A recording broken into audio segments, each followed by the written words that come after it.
आता पाहूया टॉप 9 मोठ्या राजकीय बातम्या।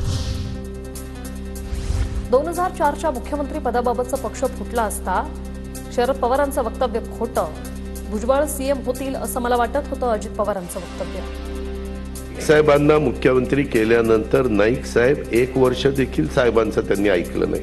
2004 ला मुख्यमंत्री पद घेतलं असताना तिथपासून नंतर कायम राष्ट्रवादीकडेच मुख्यमंत्री पद राहिलं असतं। भले कुणीही झाले, भुजबळ साहेब झाले असते, तिथं काय RR पाटील झाले असते किंवा आणखीन कुणी झालं असतं। अजितदादा यावेळी खटपट होता कामा नये, विधानसभेला जास्त जागा मिळायला हव्यात। 80 ते 90 जागा देण्याचं भाजपने सांगितलं, आपापल्या हक्काचा वाटा आपल्याला मिळायला हवा। राष्ट्रवादी काँग्रेसच्या बैठकीत छगन भुजबळांचं वक्तव्य। तो वाटा जो आहे महायुतीमध्ये जे आहे आपल्याला मिळाला पाहिजे। आपण आलो त्यावेळेला पण आपल्याला त्यांनी सांगितलं 80-90 आपल्याला जागा मिळतील। या वेळेला जी काही खटपट झाली ती खटपट पाहता पुढेही खटपट होता कामा नये। विधानसभेसाठी 3ही पक्ष बसवून योग्य फॉर्म्युला ठरवतील। भाजप मोठा पक्ष तसंच मित्रपक्षांनाही योग्य जागा मिळतील। देवेंद्र फडणवीसांचं छगन भुजबळांच्या विधानसभा जागा वाटपाच्या मागणीवर उत्तर। जागा मिळतील निश्चितपणे। भाजप सर्वात मोठा पक्ष असल्यामुळे भाजपला सर्वात जास्त जागा मिळतील, पण आमच्या सोबतचे जे 2 पक्ष आहेत त्यांचा पूर्ण सन्मान हा यामध्ये राखला जाईल। अजित पवार आणि छगन भुजबळांमध्ये किती सख्य होतं हे सगळ्यांना माहिती, नको त्या गोष्टी उकरून काढायची मला गरज वाटत नाही। पुण्यातले अपघात, गँगवॉर बाबत अजितदादा का बोलत नाही, आव्हाडांचा सवाल। आणि भुजबळांचं किती सख्य होतं हे पक्षात सगळ्यांना माहिती आहे।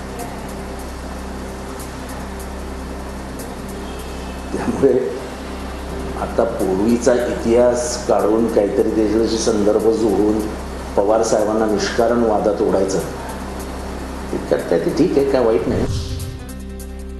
लोकसभेला झालं तसं विधानसभेला होणार नाही, आपल्याकडेही भरपूर जागा राहणार, आपण निवडून येण्याच्या क्षमतेवर लोकांना उमेदवारी देऊ। छगन भुजबळांच्या वक्तव्यावर प्रफुल्ल पटेलांची प्रतिक्रिया। लोकसभेचं चित्र आहे तसं राहणार नाही भुजबळ साहेब। एवढी खबरदारी दादानी पण घेतली आहे, सगळ्यांनी जबाबदार लोकांनी घेतली आहे की विधानसभेमध्ये आपल्याला जे मिळणारी सीट्स आहे त्यामध्ये नक्कीच वाढ होणार आहे। आपल्याकडे खूप सारी जागा अजून शेअर करण्यासाठी, वाटप करण्यासाठी पण अवेलेबल राहणार आहे। प्रफुल्ल पटेलांची रिक्त झालेली राज्यसभेची जागा साताऱ्याला मिळणार। अजित पवारांच्या बैठकीत घोषणा, नितीन पाटील यांना अजितदादांनी दिला होता शब्द।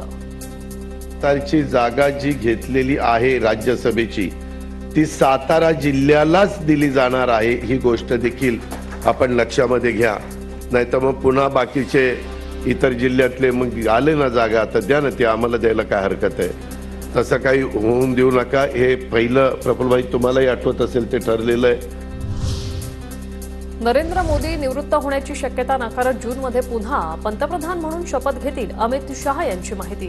2029 मध्ये देखील पंतप्रधान आमचे नेतृत्व करतील, अमित शहांचा दावा। महाराष्ट्रात चमत्कार घडणार, अनिल देशमुखांच्या घराबाहेर बॅनर, नागपुरातल्या देशमुखांच्या घराबाहेर बॅनरची चर्चा। पक्षातून दूर गेलेले 4 जून नंतर पुन्हा परतण्याचा प्रयत्न करू शकतात, कितीही मोठा नेता असला तरी पक्षात परत घेणार नाही। अजितदादांवरील प्रश्नावर अनिल देशमुखांचं उत्तर। जून नंतर जो निकाल येणार आहे, जे चित्र दिसतंय त्याच्यानंतर अनेक जे आमच्यापासून जे दूर गेले होते ते बहुधा प्रयत्न करू शकतात, पण आमच्या पक्षाने ठरवलेलं आहे किती मोठा नेता असो कोणालाही